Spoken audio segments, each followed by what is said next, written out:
بسم الله والحمد لله والصلاة والسلام على رسول الله سيدنا محمد النبي الأمي وعلى آله وأصحابه أجمعين الطيبين الطاهرين في كل زمان وكل حين.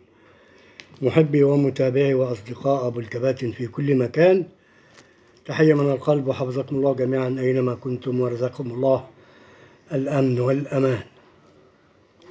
كلمتين على السريع كده وخبرين على السريع إن الكابتن إسلام الشاطر المذيع بقناة النادي الأهلي أصبح رئيسا لقناة النادي الأهلي خلفا للأستاذ إيهاب الخطيب. يعني أنا في اعتقادي الشخصي اختيار موفق وربنا يوفقه، وأيضا رئيسا لشركة لايف. يعني الراجل هيبقى متحكم في القناة من الألف للياء. مبروك يا كابتن إسلام.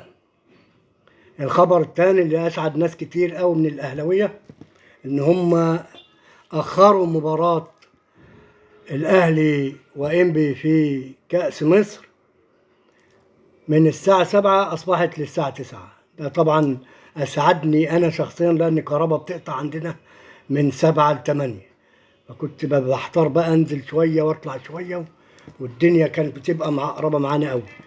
يا ريت المباريات كلها تبقى الساعة 9 بإذن الله. خبر كويس، وإن شاء الله بإذن الله الأهلي جاهز للمباراة بكرة إن شاء الله 9 مساء، ومودست جاهز، وأكرم توفيق جاهز، وكل اللعيبة جاهزين، ورضا سليم جاهز. بإذن الله بندعي للنادي الأهلي التوفيق بإذنك أنت يا رب، ومربوحة بمشيئة الرحمن إن شاء الله، يا ثنائية يا ثلاثية بإذن الله. ونعدي بقى ونشوف هنقابل مين في النهائي تقريبا إن شاء الله، هنقابل بيراميدز أو حاجة زي كده.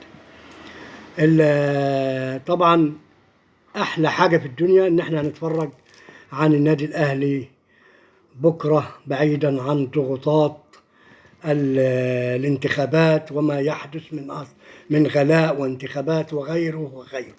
الأهلي بيسعدنا وبيطلعنا بره خالص صندوق الضغوط والصعوبات اللي بتمر بينا في الحياة. إن شاء الله نتمنى التوفيق للنادي الأهلي بكرة بإذنك أنت يا رب، بإذن الله إن شاء الله. السلام عليكم.